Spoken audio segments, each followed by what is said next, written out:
Morning students. आज का जो हमारा टॉपिक है वो है मैनेजमेंट के फीचर्स एंड कैरेक्टरिस्टिक्स, प्रबंध की विशेषताएं।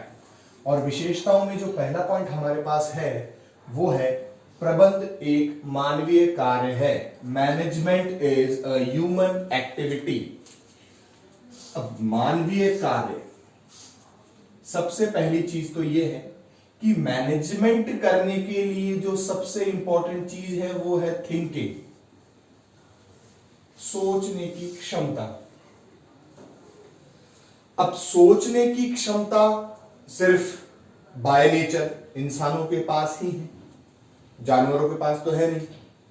अब सोचना, प्लानिंग करना, स्ट्रेटेजी मेकिंग करना, ये सारा काम जो है ये सिर्फ ह्यूमन ही कर सकते हैं। और ये प्रबंध एक मानवीय कार्य है इसीलिए, क्योंकि मैनेजमेंट को करने के लिए एक स्पेशल एबिलिटी, स्पेशल नॉलेज, एक special thinking, strategy making power की जो जरूरत होती है, उसके लिए हमें मैनेजमेंट का आना बहुत जरूरी है। अब मैनेजमेंट एक ह्यूमन एक्टिविटी इसीलिए बताई गई है क्योंकि मैनेजमेंट जो है वो सिर्फ और सिर्फ ह्यूमंस के द्वारा ही पॉसिबल है। जैसा कि हम किसी भी ऑर्गेनाइजेशन में देखते हैं कि एक ऑर्गेनाइजेशन 3 लेवल्स के ऊपर काम करता है, चाहे वो टॉप लेवल हो, चाहे वो मिडिल लेवल हो, चाहे वो लोअर लेवल। तीनों ही लेवल्स पर ह्यूमंस काम करते हैं। हालांकि उन सभी ह्यूमंस का काम अपनी अपनी डिग्निटी, अपनी अपनी पोस्ट के अकॉर्डिंग अलग अलग होता है।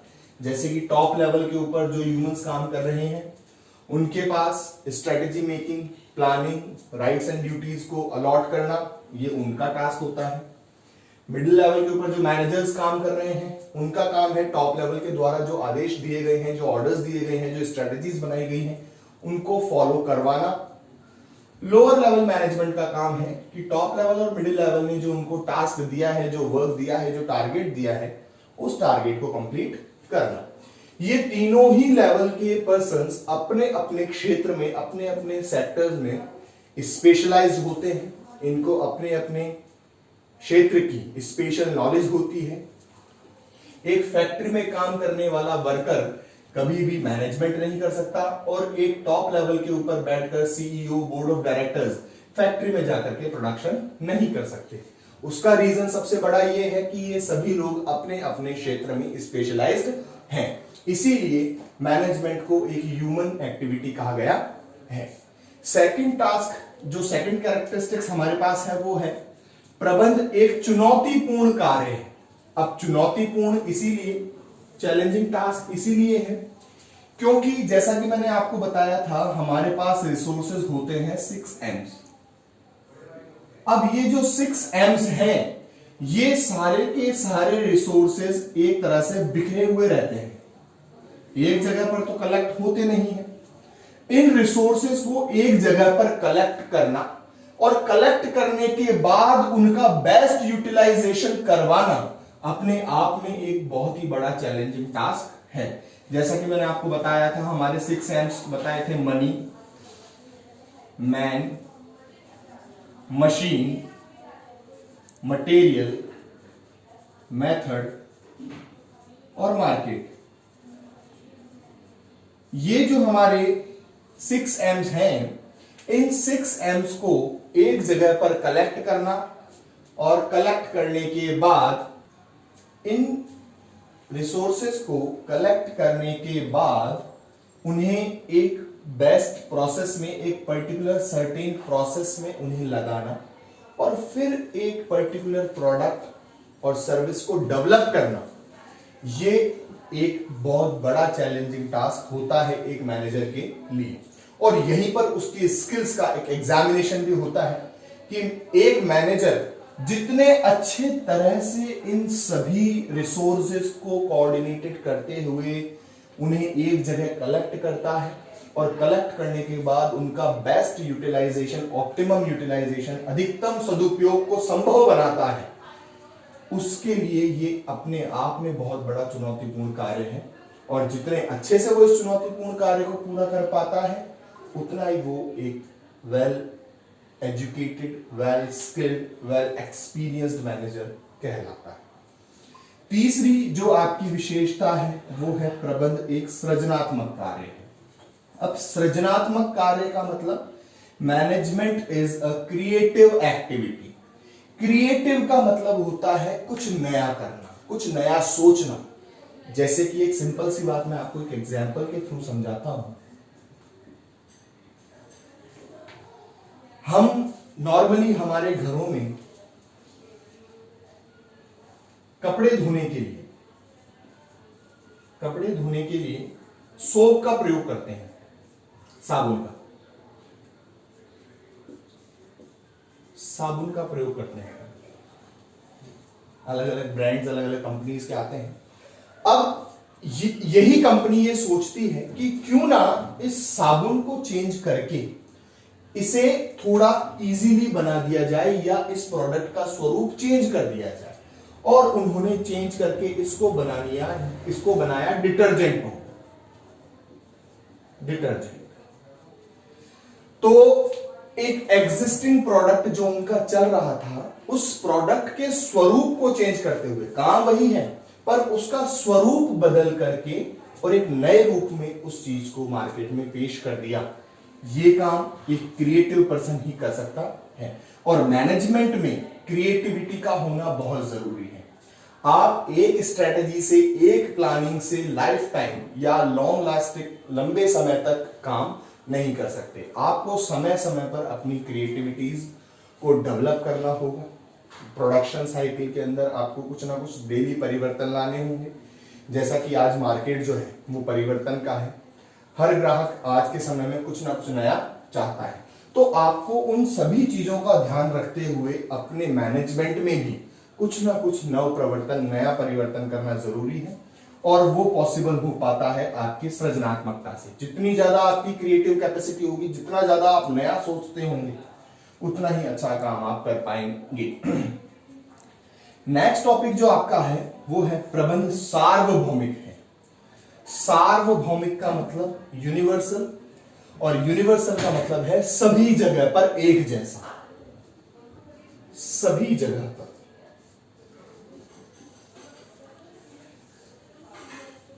सभी जगह पर सार्वभौमिकता कैसे है मैनेजमेंट? देखिए एक सिंपल सा एग्जांपल हम लें।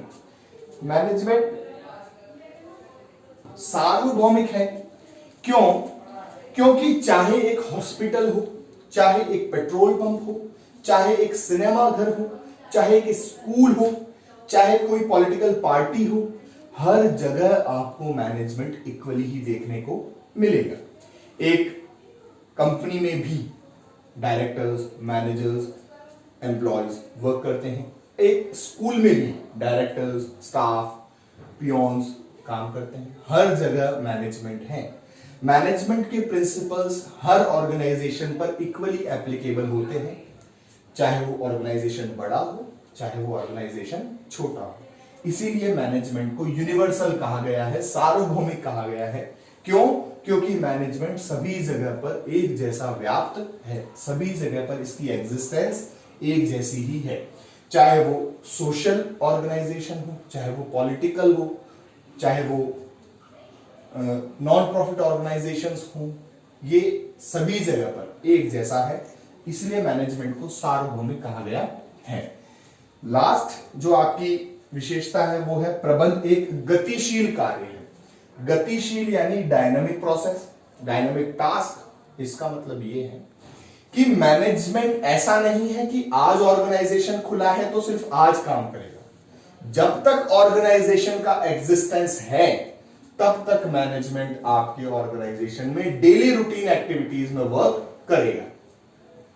एक ऑर्गेनाइजेशन डेली वर्कआउट करता है, एक स्कूल डेली चलता है, एक पेट्रोल पंप डेली चलता है, एक सिनेमा घर डेली ऑपरेट होते हैं।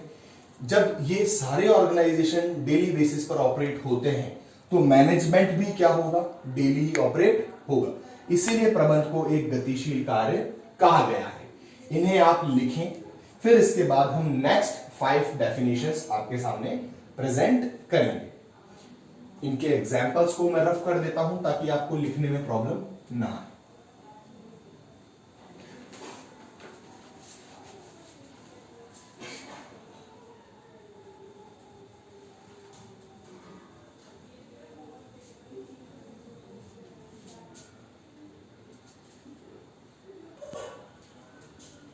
तो वो जो विशेषताएं थी आप लोगों ने लिखी। अब आगे की जो विशेषताएं हैं वो ये हैं, एक प्रबंधक में नेतृत्व क्षमता होनी चाहिए। The manager should have the ability to lead. अब नेतृत्व क्षमता, अब नेतृत्व क्षमता का मतलब ये नहीं है कि वो किसी पार्टी का नेता हो। नेतृत्व क्षमता का मतलब होता है कि उसमें वो सारे गुण हो जिनसे वो अपनी टीम को, अपने ग्रुप को लीड कर सके। यानी कि उसके पास ऐसे आइडियाज हो, ऐसी थॉट्स हो जिससे उसके जो फॉलोअर्स हैं, उनकी जो टीम है, वो उसके गाइडेंस में वर्क करे। और एक मैनेजर में नेतृत्व क्षमता तभी डेवलप होती है जब वो अपने क्षेत्र में एक्सपीरियंस्ड हो, अनुभवी हो, क्योंकि वो अपने अनुभव के आधार पर ही अपने टीम को, अपने सबऑर्डिनेट्स को, अपने फॉलोअर्स को गाइड कर सकता है, उनका मार्गदर्शन कर सकता है। तो एक प्रबंधक में नेतृत्व क्षमता का होना बहुत जरूरी है। आज हमारे देश में आपको पता है दो बहुत बड़ी पार्टियां हैं, एक तरफ बीजेपी और एक तरफ कांग्रेस। बीजेपी के नेता श्री नरेंद्र मोदी हैं और कांग्रेस के नेता श्री राहुल गांधी हैं। आपको अच्छी तरह से पता है कि किसमें अच्छी लीडरशिप क्वालिटी है और किसमें लीडरशिप क्वालिटी नहीं है। सबसे बड़ा रीजन है ये, क्योंकि अगर आप में एक लीडरशिप क्वालिटी नहीं होगी तो आपके फॉलोअर्स भी आपकी बात को अनसुना करेंगे, आपकी बातों को इग्नोर करेंगे या आपके द्वारा बताए गए तरीके से वो काम करना पसंद नहीं करेंगे। नेतृत्व क्षमता में सिर्फ थॉट्स और आइडियाज ही होना काफी नहीं है। अटैचमेंट अपने ग्रुप के साथ, ग्रुप्स की प्रॉब्लम को सुनना, उनके आइडियाज को सुनना, उनके सजेशंस को सुनना, ये भी बहुत जरूरी है। तो एक मैनेजर में इस क्वालिटी का होना बहुत जरूरी है। नेक्स्ट डेफिनेशन जो आपके सामने है वो है प्रबंध अन्य व्यक्तियों से कार्य करवाने की कला है। ये एक सिंपल सी डेफिनेशन है मैनेजमेंट की। प्रोफेसर मैरी पार्कर फॉलेट ने ये सीधी डेफिनेशन दी है, प्रबंध अन्य व्यक्तियों से कार्य करवाने की कला है। Management is an art to work done through others. एक सिंपल सी बात है कि जो मैनेजर है हमारे यहां पर, मैनेजर खुद काम तो करेंगे नहीं। मैनेजर्स के पास जो आइडियाज हैं, जो स्ट्रेटजीज हैं, जो थॉट्स हैं, उनसे वो दूसरों को काम करने के लिए प्रेरित करेंगे, मोटिवेट करेंगे और साथ ही उन्होंने जो स्ट्रेटजी मेकिंग की है, जो प्लानिंग की है, उन प्लानिंग्स के थ्रू ही रिसोर्सेज को कलेक्ट करते हुए काम करवाएंगे। एक स्कूल के अंदर डायरेक्टर, प्रिंसिपल कभी भी क्लास में पढ़ाने नहीं जाते हैं, लेकिन वो जो स्ट्रेटजीज मेकिंग करते हैं, उन स्ट्रेटजीज के अकॉर्डिंग वो टीचर्स को अपॉइंट करते हैं। पर्टिकुलर सब्जेक्ट के लिए पर्टिकुलर टीचर हमारे यहाँ पर अपॉइंट होता है और वो उस चीज का काम करता है। इसी तरह से अकाउंटिंग स्टाफ अलग होता है, रिकॉर्ड मेंटेनेंस स्टाफ अलग होता है। हर काम के लिए एक अलग पर्सन हमारे यहाँ पर अपॉइंट रहता है। इसीलिए मैनेजमेंट अन्य व्यक्तियों से कार्य करवाने की कला है। नेक्स्ट जो है वो है एक इंपॉर्टेंट कैरेक्टरिस्टिक है इसका, प्रबंध मानवीय प्रयासों तथा भौतिक संसाधनों के मध्य समन्वय स्थापित करने की प्रक्रिया है। अब संसाधन, मानवीय प्रयासों और भौतिक संसाधन, रिसोर्सेज मैंने आपको बताए।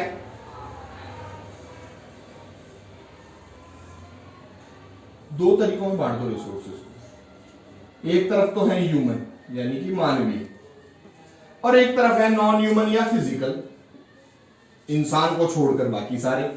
अब बाकी सारे कौन से? चाहे वो मशीन हो, चाहे वो मटेरियल हो, चाहे वो मनी हो, मेथड हो, मार्केट हो, ये सारे हमारे फिजिकल रिसोर्सेज यानी नॉन ह्यूमन, और एक सिंगल हमारा ह्यूमन, मैन। इन सारे रिसोर्सेज को अगर हम एक जगह कलेक्ट भी कर दें और उन रिसोर्सेज के ऊपर जब तक ह्यूमन एफर्ट्स नहीं होंगे तब तक ये रिसोर्सेज बेकार है। इसका एक बहुत अच्छा एग्जांपल मैं आपको देता हूं, बहुत अच्छे से आपको ये चीज समझ में आ जाएगी।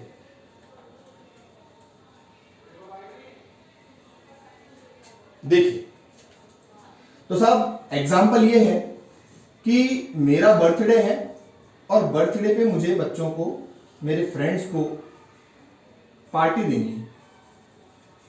तो मैंने मेरे फादर से डिस्कस किया कि पापा मुझे पार्टी देनी है, मेरे 20 फ्रेंड्स आएंगे घर पर। अब उन्होंने कहा बेटा वो तो ठीक है, लेकिन खाने का मेन्यू क्या है? तो मैंने कहा पापा को कि पापा अपन साउथ इंडियन डिश बनाएंगे कोई सी भी। ठीक है, बोले ठीक है, एक काम करते हैं, इडली सांभर कर लेते हैं। ये तो सभी को पता होगा क्या होती है। हाँ सर पता है। अभी इडली सांभर हमारा मेन्यू डिसाइड हुआ। अब मेन्यू डिसाइड हमने कर लिया, 20 मेंबर्स हमारे को का खाना हमें बनाना है, तो इसके लिए रिसोर्सेज तो कलेक्ट करने पड़ेंगे। तो रिसोर्सेज में सबसे पहले तो मुझे चाहिए था मनी, वो मैंने मेरे पापा से ले लिया कि पापा मुझे 5000 रुपीज आप दे दीजिए। उन्होंने मुझे मनी दे दी। अब मनी के अलावा मुझे मटेरियल भी तो चाहिए, तो मैं मार्केट गया और इसके लिए जो भी नेसेसरी मटेरियल था वो मैं ले आया, लाइक सूजी है, दाल है, व्हाटएवर जो मुझे चाहिए वो सब कलेक्ट मैंने कर लिया। मनी हो गया, मटेरियल हो गया, मशीन्स जिसमें ये सब चीजें बनेंगी, जो भी पॉट्स, जो भी बर्तन मुझे चाहिए वो सब मैं कलेक्ट कर लिए मैंने। बर्तन वो एक तरह से मेरे लिए मशीन है, ठीक है। इसके अलावा मेथड, बनाने का तरीका, जितना अच्छा होगा उतना ही अच्छा मैं बना पाऊंगा। अब ये सारे रिसोर्सेज तो मेरे पास आ गए, लेकिन मेरे पास सबसे बड़ी कमी है बनाने वाले की। अब बनाने वाला मेरे पास नहीं है, तो चलिए मुझे बताइए कि अपने आप तो बन जाएगी क्या? अगर मैं रात भर इस मटेरियल को किचन में रख दूं तो क्या अपने आप सुबह इडली सांभर बन जाएंगे? नहीं बनेंगे। तो मुझे इन सभी रिसोर्सेज के ऊपर एफर्ट लगाने वाला ह्यूमन भी तो चाहिए, एक ऐसा ह्यूमन जो इस चीज को बनाने में एक्सपर्ट हो। तो जब तक मेरे पास ह्यूमन एफर्ट्स नहीं होंगे, मानवीय प्रयास नहीं होंगे, तब तक मेरे ये बाकी के सारे रिसोर्सेज खराब हैं। इसीलिए ये भौतिक संसाधन और मानवीय प्रयास, इन दोनों का जब कॉम्बिनेशन होता है, इन दोनों में जब प्रॉपर कोऑर्डिनेशन होता है, तब एक अच्छा मैनेजमेंट कहलाता है। जब तक ये रिसोर्सेज और ह्यूमन एफर्ट्स एक जगह कलेक्ट नहीं होंगे, तब तक हम अच्छा मैनेजमेंट नहीं कर पाएंगे। ये आपकी नेक्स्ट कैरेक्टरिस्टिक थी, इसको आप लिखें, फिर उसके बाद हम आगे और 2 कैरेक्टरिस्टिक्स के बारे में डिस्कस करें। आपको ये चीज समझ में आ गई होगी। डन थ्रू अदर, ओके, लिखें बेटा।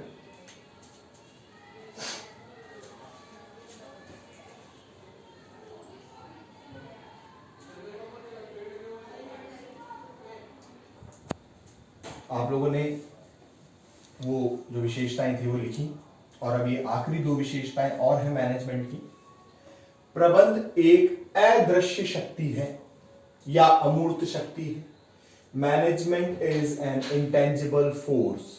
अब इंटेंजिबल का मतलब या अदृश्य का मतलब वो सभी चीजें जो हमें दिखाई ना दे बट हो, यानी जिनके होने का अनुभव हम सिर्फ महसूस कर सकते हैं कि वो चीजें हैं, वो हमें दिखाई नहीं देंगी कि उनका क्या रंग है, क्या रूप है, क्या आकार है, बस हम उन्हें महसूस कर सकते हैं। जैसे कि एक सिंपल सा मैं एग्जांपल लूं, हमारे पास 2 तरीके के स्कूल्स के हम एग्जांपल लेते हैं।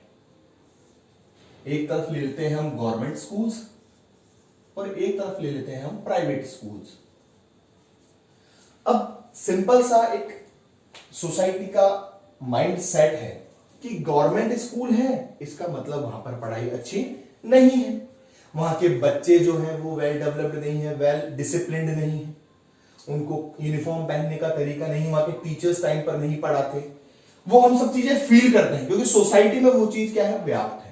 और प्राइवेट स्कूल के अंदर जब हम जाएंगे तो हमें ऐसा फील होगा, यार यहाँ पे तो इतना अच्छा मैनेजमेंट है, यहाँ पर तो इतने अच्छे टीचर्स हैं, ओहो यहाँ तो प्रोजेक्टर से पढ़ाई होती है, यहाँ तो स्मार्ट क्लासेस भी हैं, यहाँ पर इतनी सारी एक्टिविटीज भी हैं।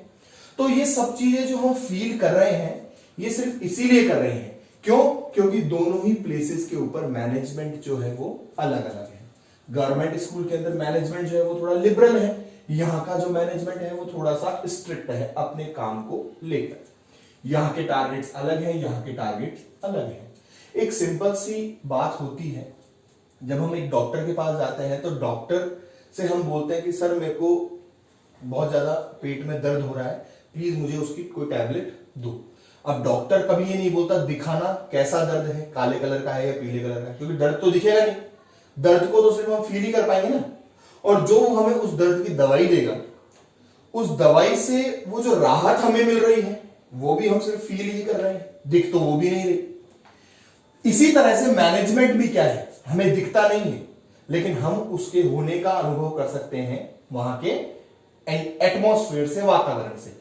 जहां का मैनेजमेंट अच्छा होगा वहां के रिजल्ट्स अच्छे होंगे। जैसे एक सिंपल सा एग्जांपल हम ले लेते हैं, दो स्कूल्स हैं, सपोजिंग दैट दो प्राइवेट स्कूल्स हैं, दो प्राइवेट स्कूल का एग्जांपल लेते हैं, एक स्कूल एक्स है एक स्कूल वाई है।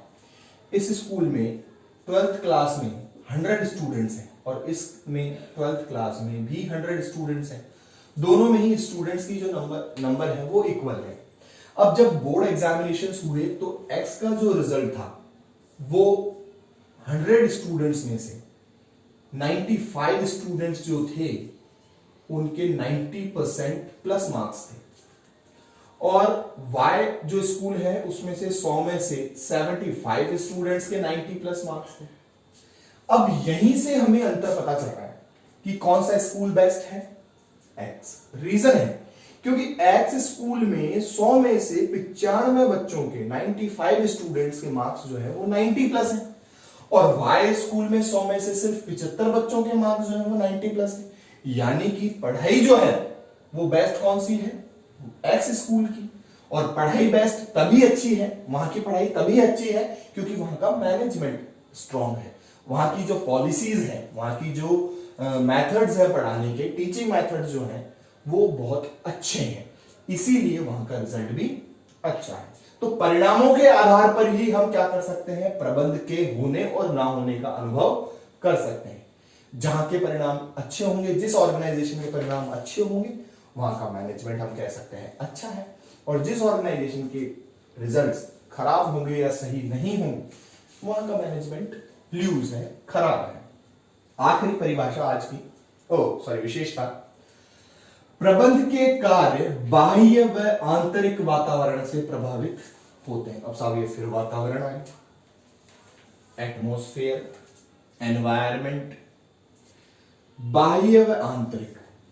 अब सबसे पहले तो आंतरिक की बात करें। आंतरिक क्या है, आंतरिक का मतलब अंदर का, और बाहर, बाह्य का मतलब बाहर का, इंटरनल एंड एक्सटर्नल एनवायरमेंट। अब आंतरिक में तो कौन कौन आते हैं, दो लोग, संसाधन, और संसाधन भी दो हैं जैसे कि मैंने आपको बताया, मानवीय और भौतिक।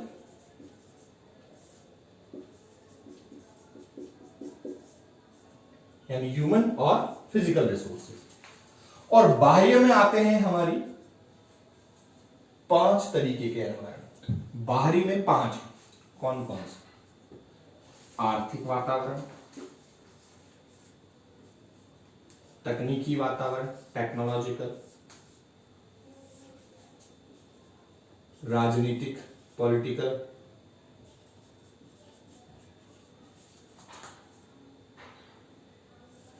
कानूनी, विधिक, कानूनी या विधिक कुछ भी बोल लो आप, लीगल एनवायरनमेंट, और इकोनॉमिकल, टेक्नोलॉजिकल, पॉलिटिकल, लीगल और सोशल, सामाजिक। सोशल, ये है पॉलिटिकल, ये है टेक्नोलॉजिकल, और ये है इकोनॉमिकल। ये हमारे साथ एक्सटर्नल एनवायरनमेंट, दोनों से ही इफेक्ट हो। क्यों? क्योंकि अगर मान लीजिए हमें ऑर्गेनाइजेशन को चलाने के लिए फंड्स की जरूरत है, पैसे की जरूरत है, तो हम पैसा कहां से लाएंगे, बैंकों से, फाइनेंशियल कंपनीज से। वो सब कौन है, आर्थिक एनवायरनमेंट हमारा। आर्थिक का मतलब अर्थ से जुड़ा हुआ, पैसे से जुड़ा हुआ, और हमें पैसे की अगर रिक्वायरमेंट है तो बैंकर्स के पास हम जाएंगे, वो हमारे बाहरी है। टेक्नोलॉजिकल, यानी कि आज का दौर जो है वो टेक्नोलॉजी का है, एडवांस टेक्नोलॉजी हमारे पास है, और अगर हम एडवांस टेक्नोलॉजी को फॉलो नहीं कर रहे हैं तो इसका मतलब क्या है, हम अन्य ऑर्गेनाइजेशन से पीछे हैं। पॉलिटिकल एनवायरनमेंट, आए दिन पार्टियां चेंज हो रही हैं, पार्टियों के साथ उनके रूल्स एंड रेगुलेशंस चेंज हो रहे हैं। कानून, नए नए कानूनों के तहत नए नए प्रावधान हैं, नई नई लीगल रिस्ट्रिक्शंस है, उन सभी को भी हमें फॉलो करना है। जैसे कि 2017 के पहले जीएसटी नहीं था, बट अब जीएसटी हमारे सामने है, तो पूरा एनवायरनमेंट चेंज है। सोशल, समाज में भी क्या है, समाज यानी कि समाज के लोग, उनकी आवश्यकताएं, उनकी पसंद नापसंद, रुचि, फैशन, ये सब चीजें उनके दिन प्रतिदिन चेंज होती रहती हैं। और इसी के कारण हमें भी क्या करना पड़ता है, हमारे ऑर्गेनाइजेशन में नेसेसरी चेंजेस लाना जरूरी हो जाता है। इसीलिए मैनेजमेंट क्या है, बाहरी और आंतरिक वातावरण से प्रभावित होता है। संसाधन जो है हमारे, चाहे वो मानवीय हो चाहे वो भौतिक हो, परमानेंट कुछ भी नहीं है, हर चीज का एक एंड है। मानवीय संसाधन जो है, क्या पता हमारे यहाँ पर जो ऑर्गेनाइजेशन में जो एम्प्लॉयज काम कर रहे हैं, हमारे पास फिक्स टाइम के लिए तो है नहीं, या लाइफ टाइम के लिए तो है नहीं, कभी भी छोड़कर जा सकते हैं, तो उनकी जगह पर दूसरे आएंगे। इसी तरह से जो हमारे फिजिकल रिसोर्सेज या भौतिक संसाधन है, कोई मशीन है, लाइफ टाइम तो चलेगी नहीं, एंड उसका भी आएगा। तो ये संसाधन क्या होते रहते हैं, परिवर्तित होते रहते हैं, और संसाधनों के परिवर्तित होने की वजह से हमारा मैनेजमेंट परिवर्तित होता है। एनवायरनमेंट चेंज होता रहता है, उससे भी हमारा मैनेजमेंट क्या होता है, चेंज होता है। इसीलिए प्रबंध के कार्य बाह्य व आंतरिक वातावरण से प्रभावित होते हैं। The management work is affected by the internal and external environment. ये थी आपकी मैनेजमेंट की विशेषताएं। 10 विशेषताएं मैंने आपको इस वीडियो में बताई। 4 मार्क्स का, 2 मार्क्स का क्वेश्चन मैनेजमेंट की कैरेक्टरिस्टिक्स में से बनता है, जिसमें आपको उनको समझाना होता है टॉपिक्स के अकॉर्डिंग। तो बेसिकली जो मैनेजमेंट की विशेषताएं हैं, मैंने आपको 10 विशेषताएं बताई हैं, और भी हैं 15 विशेषताएं इसमें हैं आपकी बुक में, बट मैं आपको 10 विशेषताओं के साथ इस वीडियो को एंड कर रहा हूं।